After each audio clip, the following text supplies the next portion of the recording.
Brian works on jobs and the economy, and Garrett's been leading it when it comes to energy and the environment. What I thought I'd do today, I'm going to start off talking a little bit about their task force, asking them a few questions about that, then we'd open it up, talk about more as we go. And Jim, you have so many different topics that you've been working on, but within your task forces, really you go out to the American public, and we see it day in and day out, the number of freedoms that people have been losing, but the fear of what they can lose in the future as well. If you give us a little update on where it's going, what people have fear from. Yeah, I mean, I hear about it from constituents all the time, or as we travel, we hear about it from Americans across the country. You think about it, I maybe said this the other day, but every single right we enjoy under the First Amendment has been assaulted over the last year. Until a few months ago, there were still some locations in the country where a full congregation couldn't meet on a Sunday morning. Your right to assemble, I always use the example, about a year ago, I spoke to the New Mexico Republican Party in Amarillo, Texas, because they had to go to Texas to get the freedom to assemble because their Democrat governor wouldn't let them get together in their own darn state. And you can just go down the list. I still remember the moment when Jen Psaki stood at the White House. Think about your freedom of the press. You all should care about. We all should care about. Jen Psaki standing at the lectern in the White House press briefing room, and she is the press spokesperson for the President of the United States in the White House, considered the center of freedom. And she basically said this. She said, most Americans now get their news from social media platforms. We, the Biden administration, are working with these social media platforms to limit the information Americans get to see. And I'm like, wait, something doesn't seem right about this. You got the press person in the White House, in the press room, making those kind of statements. And then on it goes. And the one we care, I think, most about is your right to speak, because I tell folks all the time, if you can't talk, what do the rest of your rights mean? I mean, can you really practice your faith? And so this is the concern Americans have, and whether it's big tech, whether it's the cancel culture mob coming after people who don't speak what the woke mob thinks is appropriate, this is very scary. And so you add to that concerns about other liberties, you add to that this debate where some say government knows what's best for kids versus moms and dads directing the upbringing of their children's education, something that the leader's working with Julia Letlow and some other things. So that's sort of the broad spectrum. How it translates into legislation, we're not exactly sure yet. Certainly there'll be something that we're working with Kathy on I think on big tech. I know Kevin and Kathy talked about that yesterday. But it's mostly just highlighting the concerns there and making sure, and I'll finish here, the committee that I get to serve on, we are supposed to be the committee in Congress most concerned about protecting the American people's liberty, the Bill of Rights, the Constitution, rule of law. And we have to get back and stay focused on that. So that's what the task force is about, and how it relates to judiciary. That's sort of where we're trying to go with it. Well, you serve on judiciary today as a ranking member. If we're fortunate enough to take the majority, you'll become chair. You've been working with Kathy. You got both jurisdiction when it comes to big tech. You've been spending some time at this. You've got a number of bills that the Democrats try to bring through, but it seemed like they wanted to make big tech utilities instead of protecting freedoms and others. You want to touch a little on some of the ideas that we can move through with big tech, hopefully in the next Congress? I think first and foremost is an complete overhaul, change of Section 230, the liability protection that big tech platforms now enjoy. That has to change. If you're going to make editorial decisions, that has to change. You talked about this yesterday, Leader. I think it's right on target. We do think that it's important to get any antitrust actions in an expedited fashion in front of the Supreme Court. Justice Thomas has talked about he wants to deal with this issue. I think the court is looking to. So let's expedite how these cases move through our federal court system. Hopefully, get them to the court in an expedited way. Those are some of the things we're looking at, and then hopefully you have increased competition. So it's not just a handful of these platforms with all the power, but there's real competition there.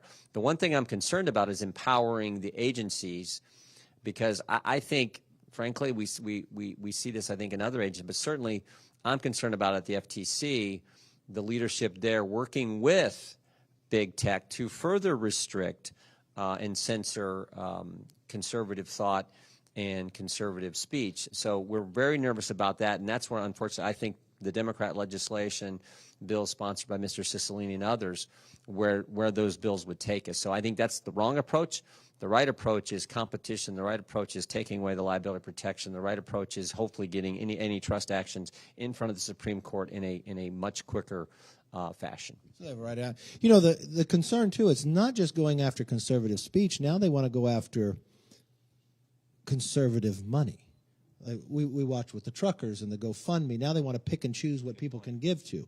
I mean, so it's just the power that they have throughout to be able to control so many. So I know this is one thing that we're going to be looking a great deal on. Brian, let me touch you. You work on jobs and the economy. And if there's one thing I would say the number one on Americans' minds is the rising cost of everything. Every food item, your rent, anything you do, your dollar goes not as far. And we've watched study after study from Wharton's that it's costing you $3,500 more, that we've watched with this one-party rule, not just from gasoline, but this one-party rule. Their policies have created this damage in so many ways. So your committee is looking at a lot of how do you control inflation, whereas we have not seen inflation like this in 40 years. 60% of those who are in the workforce have never seen inflation above 4%, and just last month, 7.9. So what are some of the challenges you guys see? Yeah, Americans can't afford Democratic one-party rule, and people are getting clobbered every single day. When I go home, when all the members here go home, we hear time and again how people are taking it on the chin, whether or not they're at the gas pump, whether or not they're at the grocery store buying food, whether or not they're buying a new or a used car. They're seeing those prices going up, and the biggest difference here from pre-pandemic to today is wages aren't keeping up with inflation. So if we look back to pre-pandemic, after the tax reforms that Republicans in the House put forward, we saw real wage growth across the spectrum. Across the spectrum, women, Hispanics, blacks, Asians, veterans. We saw wage growth north of 6%. Now we're seeing real wage growth actually decreasing, where wages aren't keeping up with inflation. And so inflation impacts everybody. Who does it hurt the most? It hurts seniors on fixed incomes and low-income workers, in particular those who are renting. We're seeing rent costs go up, and on top of that, it's coupled with gas, with food, with other life essentials. What can we do to turn the corner on this? One, we can return to sound money policies. We've seen the Federal Reserve bulk up their balance sheet, put money into the system.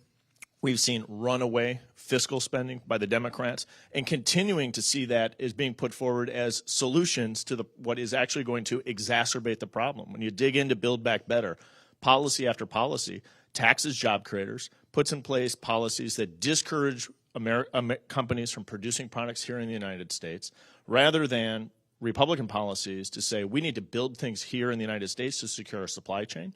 We have opportunities there. And in particular, we still have over 1 million workers who've left the workforce from before the pandemic to today, completely left the workforce. In addition to that, we have millions of Americans who are looking for work.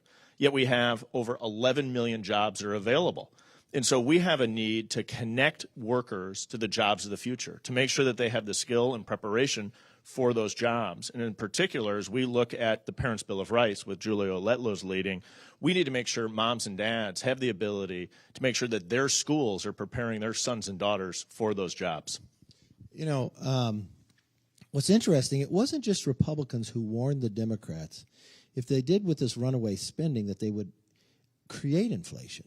Larry Summers told them. I mean, you couldn't get somebody closer in the Democratic Party from being in the Clinton administration, being the Secretary, Treasury. I mean, he literally, I know what he probably said behind the scenes, but because of how strong he was out front, but they just kept going forward. And even today, now you get the reporting. At first they would say it's transitory. Then they would blame the pandemic. Now they're blaming Putin. I mean, there's a different story. Now they're admitting, even the Fed chair is admitting this isn't going away. And the only way you get out of inflation, it almost seems like it's painful. But Pelosi thinks it's good for the deficit. It's good for everything else. I mean, I just can't believe this. And what are some of the actions that we can take right away outside of the sound fiscal policy and others? Do you look to the next Congress? Absolutely. The Democrats continue to put forward plans to spend their way out of the problem. Spending your way is only going to make yourself further behind the 8 ball. We need to grow ourselves out of the challenge that the Democrats have put us in. To grow ourselves out of this, we have to put forward tax policies like we've seen before, encouraging production here in the United States.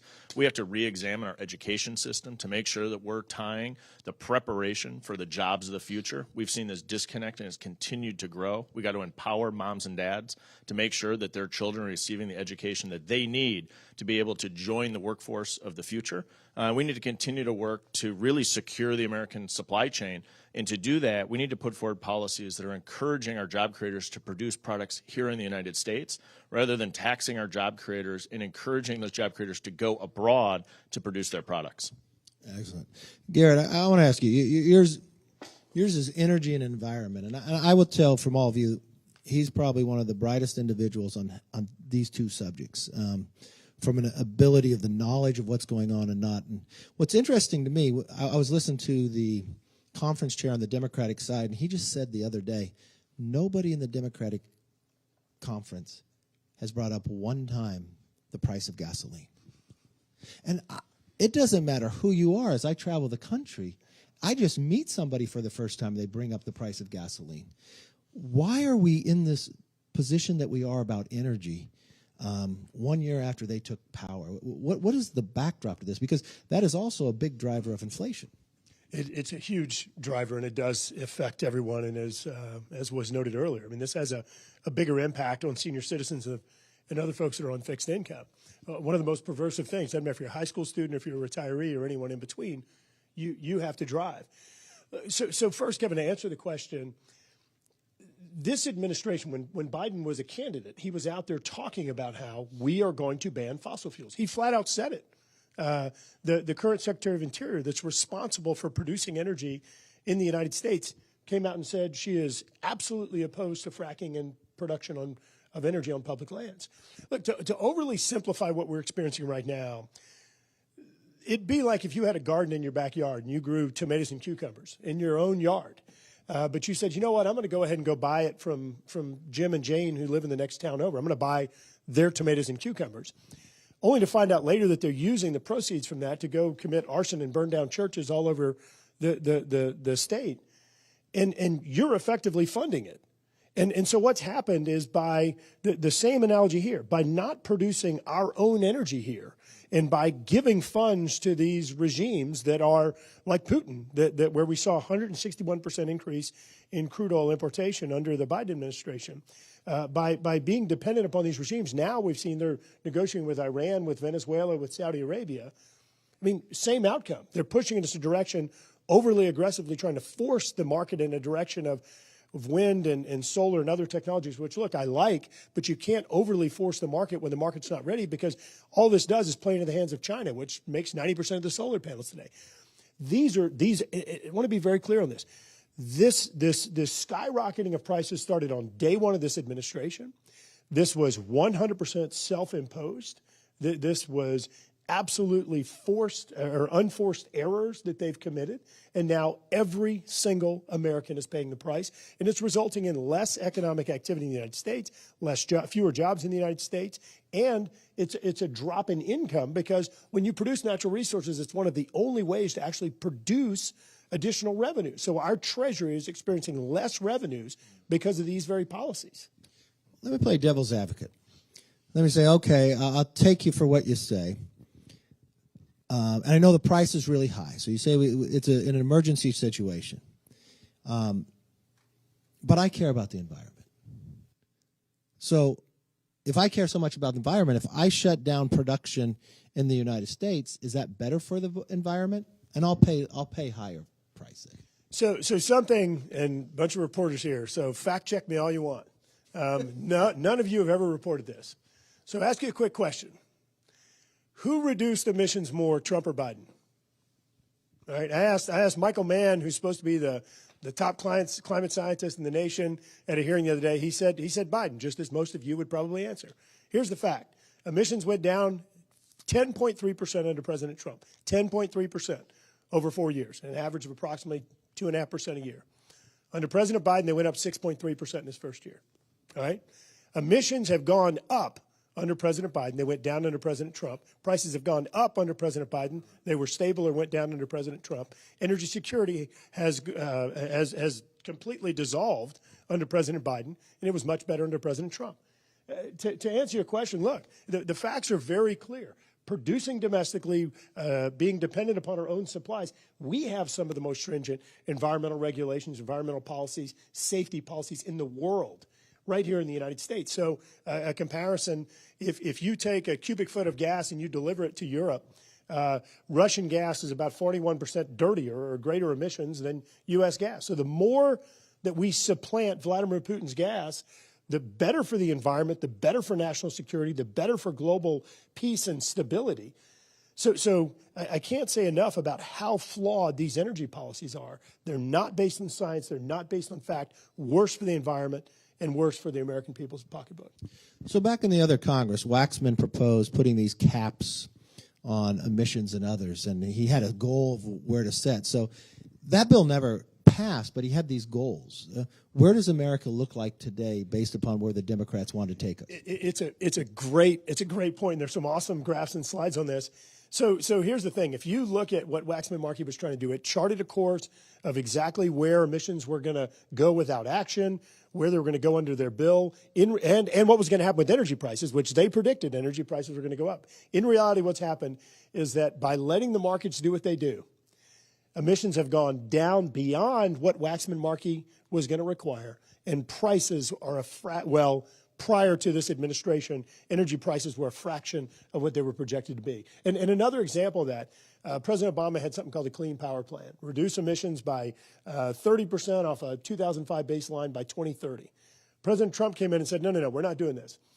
By letting the markets do what they do, we actually exceeded the Obama goal, not in 2030, which obviously hasn't happened yet, but in 2019. We exceeded the goal that was set by the Obama administration by letting market do what it does, by letting innovators innovate, and by not having government come in and actually structure it. So look, lesson learned. Let the markets do what they do, help to innovate, inspire innovation, and you get greater outcomes in terms of affordability, greater outcomes in terms of American economic activity and jobs, and greater performance or greater outcomes for the environment. Win, win, win, win, win. Okay, last question. The president was opposed to pipelines. The Democrats voted against pipelines. So in California, Gavin Newsom lowered California's production by 20%. That didn't mean we used less. We filled it somewhere. So we had 89,000 barrels less a day in California we produced. So we filled that with 50,000 more from Russia. Now you're saying that's dirtier. We get the majority of our oil now from Ecuador.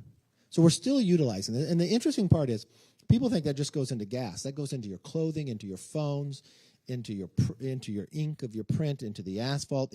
That's why and then not just transportation costs, but it raises all costs.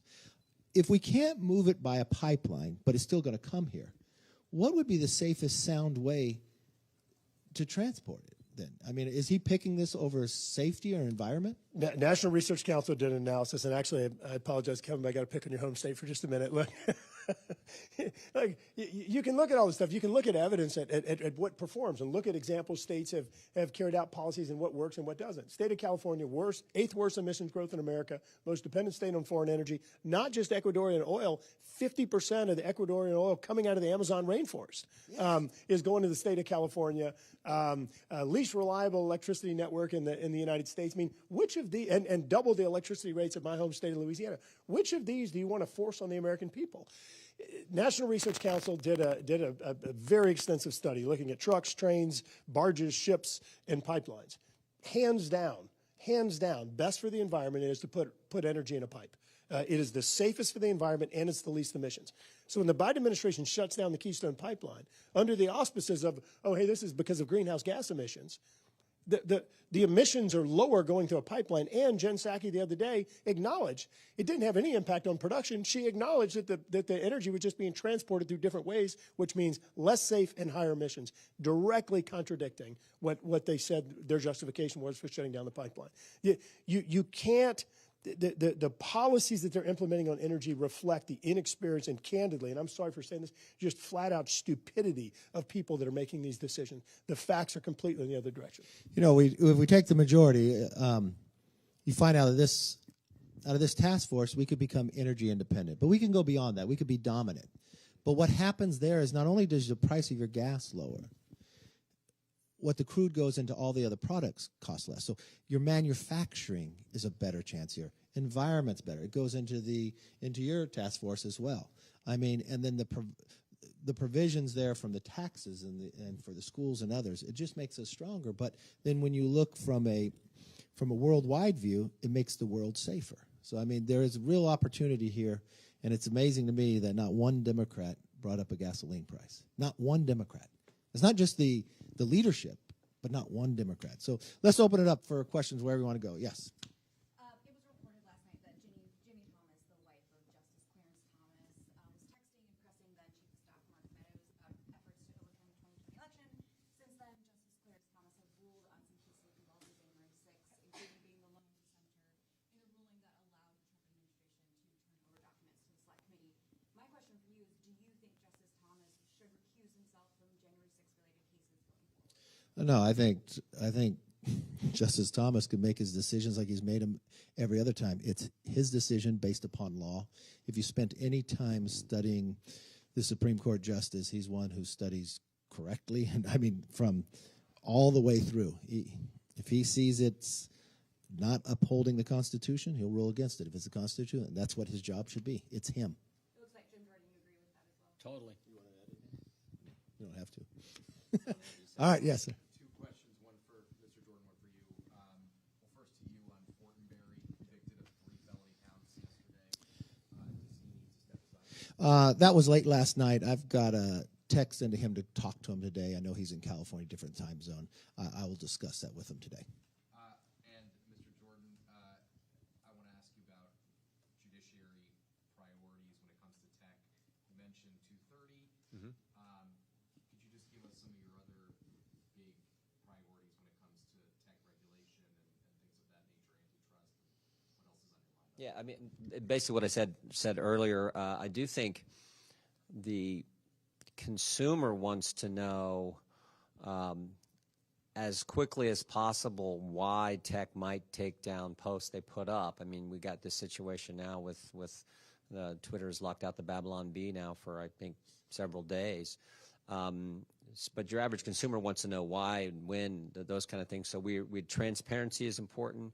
The liability protection issue, Section 230, we are trying to get that language right, working closely with Kathy McMorris Rogers and her staff. Our staff on Judiciary is doing that. And then, as I said earlier, this expedited ways to try to get cases that deal directly with the antitrust issue in front of, the Trump administration had an FTC and a DOJ case, Facebook and Google, I forget which one. I think FTC was Facebook and DOJ was Google, that they had brought. So we'd like to get those in front of the Supreme Court as quick as we can and get a ruling on this. And the justice who was just mentioned has sort of, based on what he's written, sounds like he wants to deal with this issue.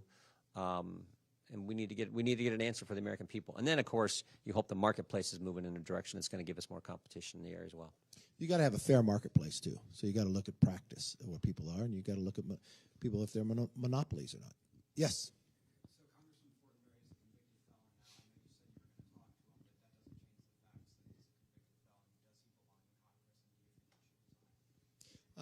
I'm going to discuss with him today. I think he had his day in court, and I think if he wants to appeal, he can go do that as a private citizen. But I think out of respect, you can let me talk to him today. But I think when someone's convicted, it's time to resign.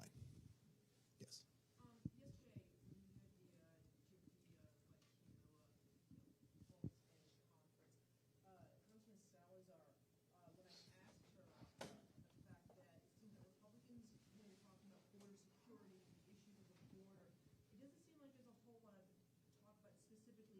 Rebuilding the wall specifically, and she talked about the Dignity Act, which has more to do with immigration reform. And I'm curious, where exactly is the GOP, House GOP, on her bill, the Dignity Act? Do you support that specifically?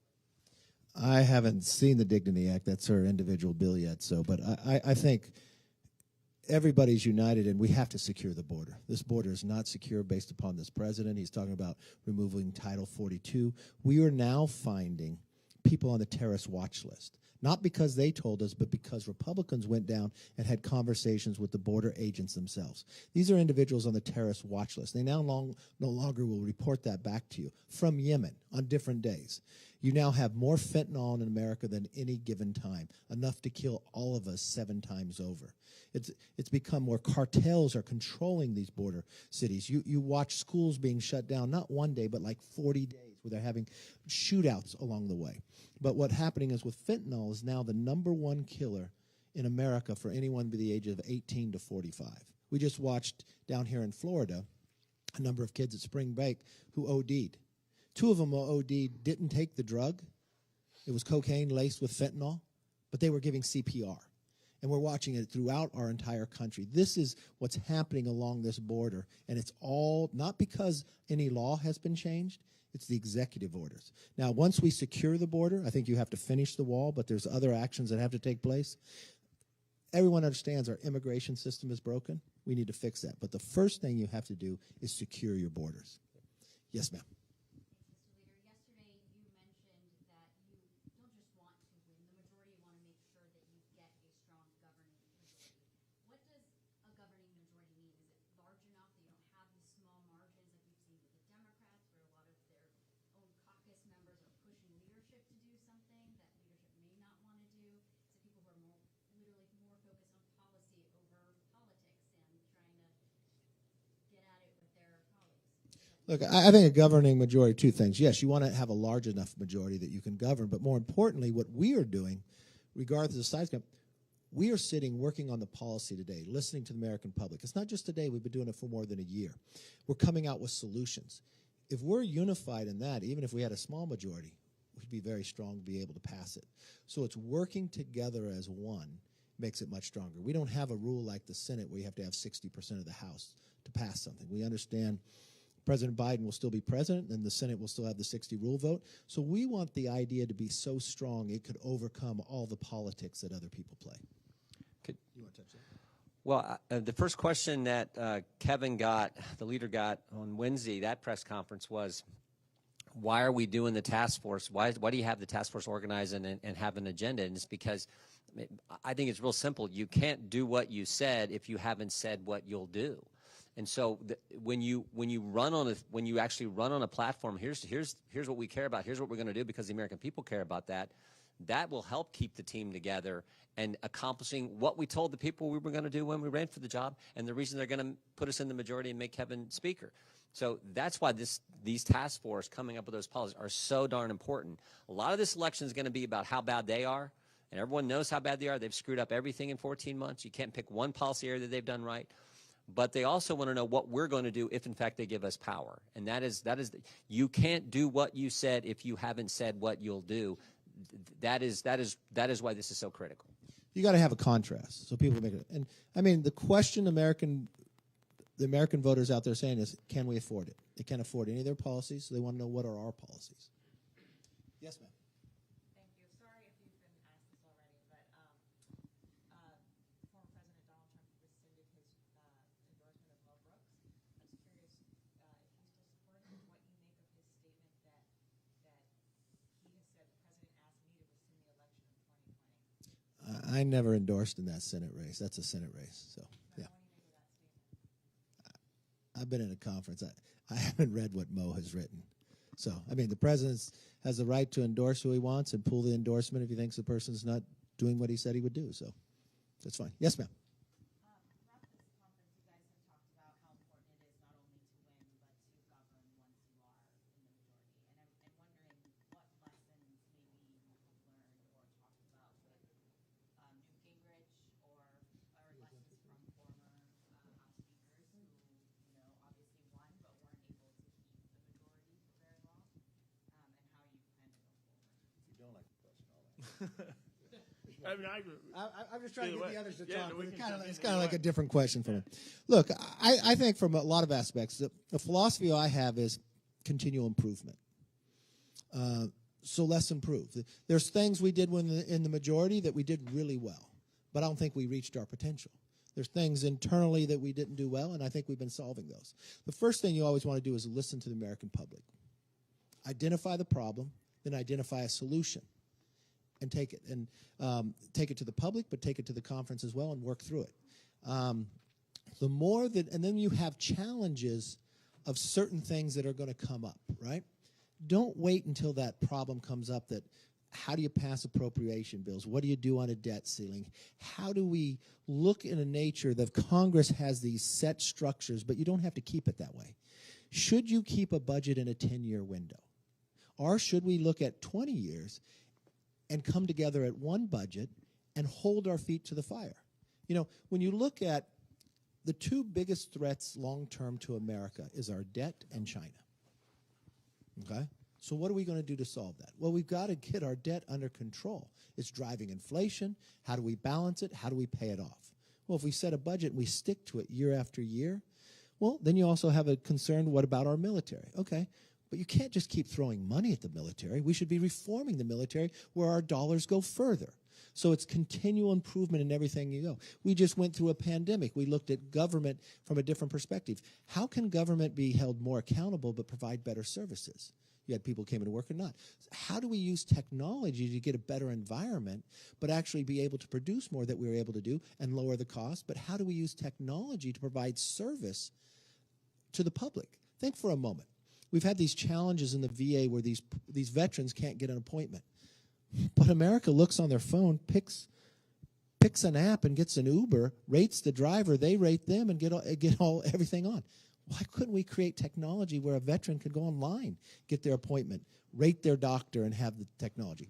That's why we're spending time at MIT, right? How can we use AI, artificial intelligence, to provide greater health care to individuals to know what tests they should have and when they should have it? They can give us the data back. Or quantum, right?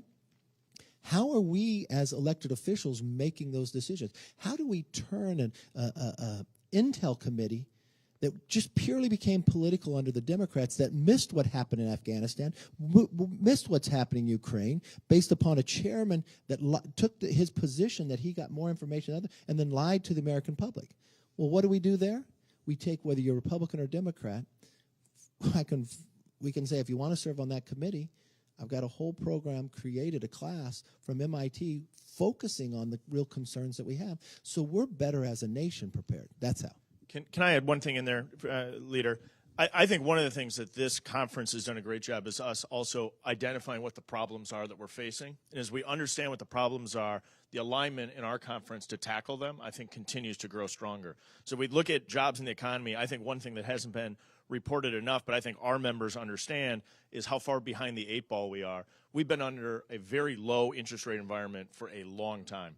We've allowed the federal government to drive the national debt up to $30 trillion. Inflation has reared its ugly head. The Federal Reserve is indicating that they're going to move interest rates up. 1% in interest rates on $30 trillion in debt, rough math, is $300 billion. If they move interest rates up to a level where inflation was last at this level, think of it as 3, 4, 5%. Every 1% is $300 billion of impact on the budget. You can get in the weeds as to exactly how those numbers play out over time, how much of that's cash flow, how much of that plays out later. Fine. But it's hundreds of billions of dollars. We're already significantly behind the 8 ball. If the interest rate moves up, we could be in a situation, and our members understand the challenge that we're facing. And I think these task forces, jobs in the economy in particular, where I serve with Patrick McHenry, does a good job of making sure the members understand the challenge that we face today could even be worse by the time we're finally able to remove one-party control. And I think that's one of the strengths of having these task forces and the strength of having this conference. Just very quickly, look, part of the wisdom behind what the Republican leaders doing here is that the House, look, you all know that the characteristics of the House is one that's kind of dealing with the flash fire of the day, right? And in a very chaotic environment, oftentimes in dealing with whatever the issue du jour is. some of the problems that we're talking about, things like balancing the budget and getting the economy in a growth trajectory, these are things that people have been trying to deal with for decades and decades. And look, no one's gotten it perfect. So now, instead of us getting there and saying, okay, we're the dog who caught the bumper, what are we going to do now? Let's spend months and be very thoughtful about this. Let's make sure we don't go say these things like we're going to ban oil and gas and then try and figure out how to back into the ridiculous commitment that you made. We've got to be thoughtful, got to be strategic, learn from, yes, the wisdom and the trials and errors of Newt Gingrich, but also from this administration, learning from the mistakes, and hopefully we can pick up from successes if they have any. We can learn from those as well and build on those. But it's very important that we take the time to do this now to make sure that we get it right, to make sure that we're communicating with the American public and getting their feedback and learning their priorities to where when we take the majority in January, we hit the ground running and actually implementing solutions. And it's kind of what Brian said. If we're successful in winning the majority because of this party rule, when they hand it over to us, and there's going to be fewer options. So you should talk about those problems now. I'll give you one example of where we learn from. The Democrats win the majority once they won Georgia. They're in the majority in the House, and they had a schedule set for Congress. You know the first thing they did was recess because they had no idea what to do.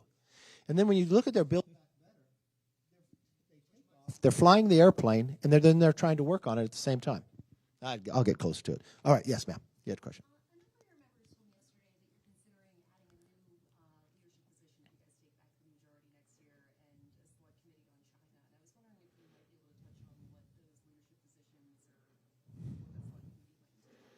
Look, I've talked for a long time about the challenges with China. I tried to get Nancy Pelosi for us to do this together. The Washington Post even wrote a story about it, then she backed away, making an even number of Republicans and Democrats at the time. That's why we created the task force on China.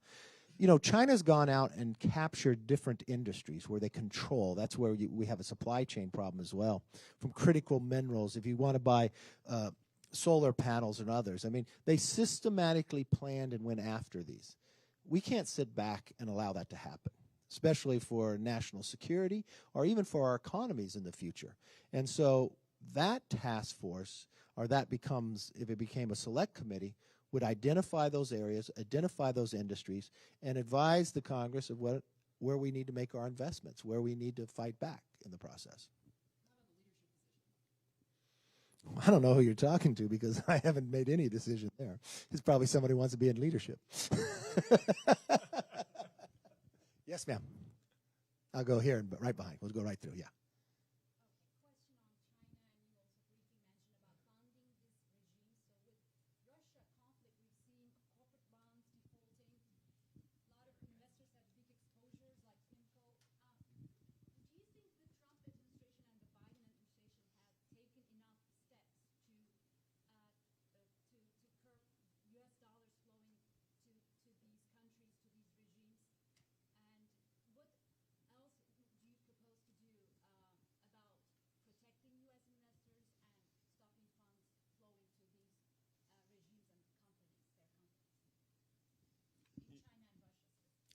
I'll touch on the energy and then let Brian address the rest of it. But on the energy front, well, actually, let me hit China very briefly. The previous administration is the one that, for the first time, really brought up the China issue and I think confronted it and said this is a massive problem that has evolved over decades and we're going to address it. So I think you have to commend them for identifying the issue, for beginning to hit it head on. Are we done? No, absolutely not. Leader McCarthy just touched on some of the rare earth, critical minerals, and other strategic things they've done to further, I think, exert leverage over the United States. Specifically on energy issues related to conventional energy sources, I made note earlier. This administration further enriched the Putin regime and effectively created an environment where they could afford to put away, what was it, $630 billion in order to allow them the reserves to withstand the sanctions that they anticipated. We propped them up. Look, the last time that Putin invaded Ukraine was when the Obama administration had similarly increased our dependence upon Russian energy. Putin knew he had leverage over the United States. So Biden came in and effectively committed the same mistake once again with Europe and the United States more dependent on Russian energy. He knew he had leverage. And look at what's happening with prices in the United States, with prices in Europe. So no, absolutely, this administration has not done enough. But I do think you have to give commendations where due in the previous administration on China and identifying and confronting the issue. I think as we look at the financial sanctions, I think we've seen steps in the right direction. The Financial Services Committee, we held a hearing a couple days ago on a series of additional sanctions that we could put in place. There are additional tools in the toolkit. But the gorilla in the room is that our Western allies in Europe are sending hundreds of millions of dollars a day for Russian oil and natural gas. And so there's going to be a whole process to decouple Western Europe. I think Mr. Graves spoke eloquently on that topic. As it relates to China, I think what we're seeing in particular is a lot of business leaders globally reanalyzing the geopolitical risk that I think many failed to calculate appropriately in making decisions to exit the United States and their production. And I think a lot of boardrooms and business leaders are reanalyzing that today. And my hope is that many of them make the decision that the United States is the right place to place their production. And so if we go back previously, if we go back 10, 15, 20 years, many business leaders in the United States made, in my opinion, the wrong decision to exit the United States for a location of production. They're now realizing the geopolitical risk they put themselves in, and this is an opportunity for us to get the policies right so that the tax code and other policies are encouraging production here in the United States rather than the policies we're seeing being put forward by the left today.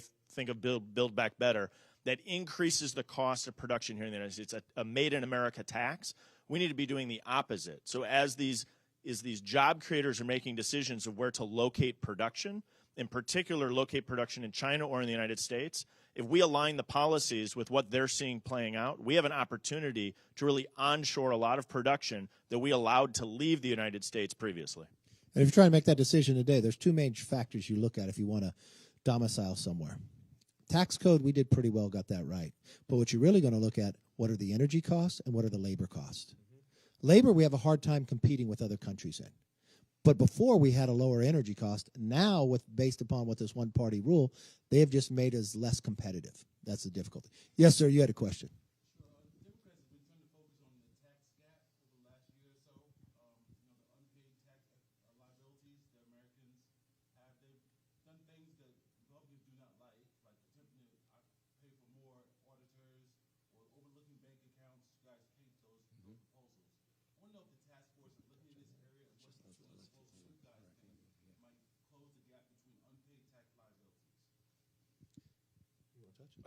I'd take one note on that I think is important is when we saw that initial report that said that the revenue is going to be increased dramatically by forcing Americans to report net inflow outflows out of bank accounts up to $10,000, those numbers moved around. The Treasury Department was never able to show how they got to that revenue projection. Congressman French Hill and I have sent letters and continued to request for this information. And so I think there's a lot of questions as to where are they generating those revenue projections exactly by actually having the information on U.S. and Americans' bank accounts? I think that's an important question that still needs to be answered. I would just add one thing. When they were talking about, the IRS was talking about, monitoring every transaction over a certain amount, I got a call from bankers and credit unions folks in our district, in the 4th District of Ohio. And I thought they were going to tell me, oh, we don't want to, this is terrible because the hassle and the cost of doing business to monitor this and do that. I thought they were going to come at it from that angle. They didn't. They came at it from a purely liberty focus. They said, our members, our customers, this is wrong for freedom. It was totally on the freedom issue. And I think, again, one of the reasons Kevin put this task force together on the freedom is issues like this as well. And you saw what you saw the decision from the SEC earlier this week when what they're trying to make companies do and where they have to invest. This is scary road that the left wants to take us down, and people get it across the board. You guys have been pretty clear that you don't like that. I want to know what you guys think about to solve the problem on your side. What ideas do you have to bring to get the tax gap closed? Number one way to close the tax gap, get more people working. This is a real contrast in elections, and this is a fundamental contrast. Why do you think the IRS there is just to go audit people? Why shouldn't there be IRS there to help people? Why do you think you need to know as a government what people do for $600 or more? No, I don't think that brings more revenue to the government.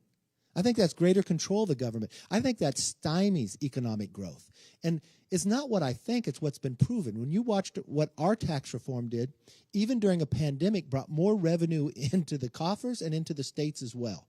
So when more people work, when there's less restrictions, more people can work, more people can buy a house, more people can send their kids to school, instead of government looking over everything you're doing, every single transaction, and hire more people in the IRS just to come after and audit you.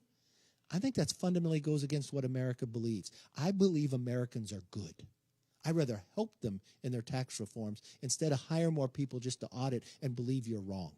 I've always loved the professors that we've all had them in the day that would only want to put a red mark on your paper and tell you where you're wrong. I didn't learn much for them. But those that excelled and taught me how to improve in the process, I reached new potentials.